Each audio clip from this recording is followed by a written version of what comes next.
वो देखिए उधर नभमंडल में धूरी सी उड़ती है, वो धूरी उसी सेना की है, वो सेना इधर ही बढ़ती है। 100-200 नहीं, हजारों साथी साथ है भरत जी के। विचार अच्छे नहीं लगते कौशल के नाथ भरत जी के। हे भाई शीघ्र आज्ञा दो, भाई को अब समझाऊंगा मैं। अन्याय न्याय पर चढ़ता है, ये कैसे होने दूंगा मैं। पहले ही मुझे जल रहा मंजली माँ की करतूतों से, दुख राज छूटने का कोई पूछे राजपूतों से। इस पर भी वो संतुष्ट नहीं, सेना में लड़ने आता है। असहाय समझकर हमको वन में घेरने पकड़ने आता है। वो कायर ये नहीं जानता कुछ जीवन है निर्धन में भी। एक बड़ा है घर में तो एक बड़ा है वन में भी। हे नाथ सदा रोकते रहे, पर आज ना मुझे तुम रोकना। सौगंध है आपको मेरी, इस समय ना मुझे टोकना। यदि मैं सुमित्रा का लाल हूं तो उसका गर्व मिटा दूंगा। श्री राम दुहाई क्षण भर में उसे पृथ्वी पर सुला दूंगा। लक्ष्मण तू किसका गर्व मिटा देगा? भरत हमारा भाई है ना, भरत हमारा भाई है। अभी ऐसा क्यों सोच रहे हो? भाई भाई भाई कैसा भाई? भाई तब था जब निर्मल था, है आस्तीन का सांबाज जो कभी बुझाओ काबल था। भैया मेरा उससे कुछ वैर नहीं है, झगड़ा उसके बुरे विचारों से। विष वाले दांत निकाल दे तो कुछ खौफ नहीं फुंकारों से। और सेवक का तो धर्म है नितत्पर रहना सेवा में। स्वामी पर कोई कष्ट आए तो न्यौछावर होना सेवा में।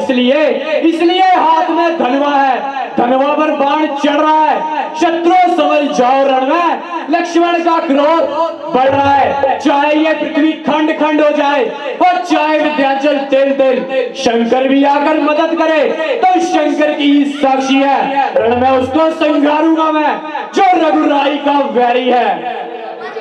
लक्ष्मण आप ठीक कह रहे हैं, लेकिन देखिए उनके पास इस समय सेना है और हम यहाँ पर अकेले हैं।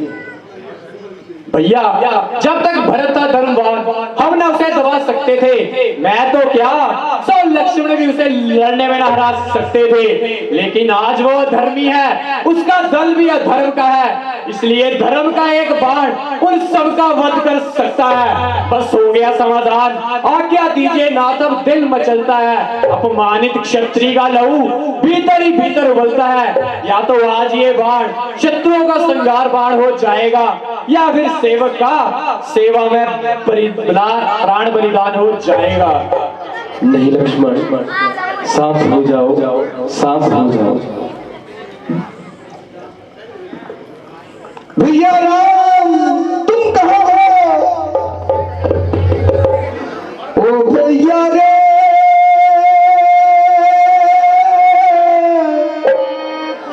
तेरे बिना भी क्या जीना, तेरे बिना भी क्या जीना। ओ भैया रे तेरे बिना भी क्या जीना, तेरे बिना भी क्या जीना।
भैया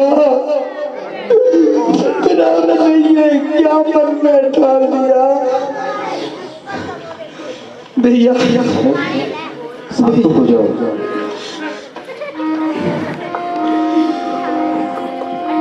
भैया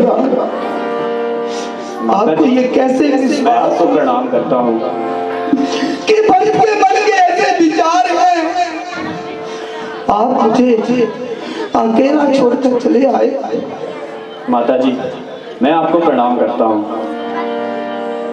गुरुदेव, मैं आपको प्रणाम करता हूँ। चिरंजीव रहो बेटा। माता जी मैं आपको प्रणाम करता हूँ। माता जी मैं आपको प्रणाम करता हूँ। गुरुदेव मैं आपको प्रणाम करता हूँ। चिरंजीव रहो। भैया राम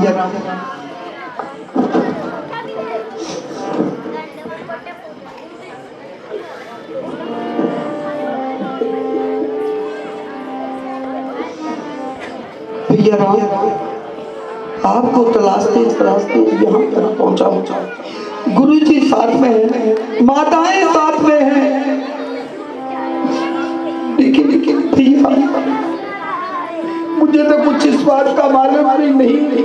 मैं तो ननिहाल में था, मुझे क्या मालूम कि बिना ऐसा क्या कर रहे। यहाँ सब दिखाई दे रहे हैं, लेकिन मेरे पिताजी दिखाई नहीं दे रहे हैं।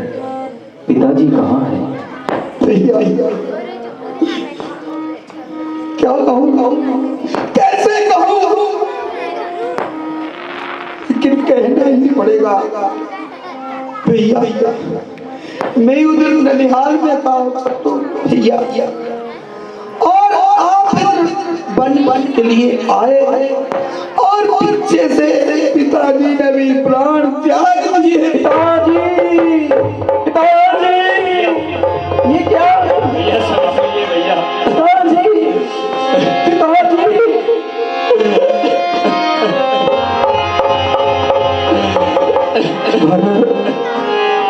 तू तो बड़ा सौभाग्यशाली है कि अंत समय में पिताजी के पास था। नहीं भैया, मैं तो अंत समय में पिताजी के पास नहीं था। भैया आप ये क्या कह रहे हैं? जिस वक्त पिताजी स्वर्ग सिधारे मैं भी वहां मौजूद नहीं था, मैं तो ननिहाल में था।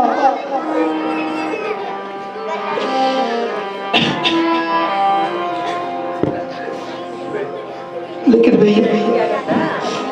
भैया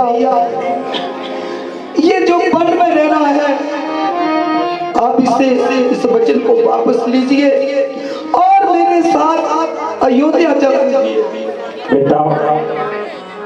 बेटा राम, मैं जानता हूँ ये दुख की घड़ी है।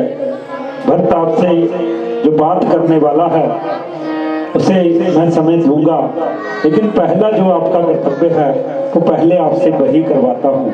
आइए यहाँ आइए, क्योंकि हम सनातन धर्म के साथ जुड़े हैं और सनातन धर्म का पहला कर्तव्य है कि ये चरण पादुकाएं उतार दीजिए और ये जल लाइए। बेटा ये पहला कार्य बनता है कि जब किसी के घर में माता पिता का देहांत होता है तो ज्येष्ठ पुत्र मतलब बड़ा बेटा मुख अग्नि देता है।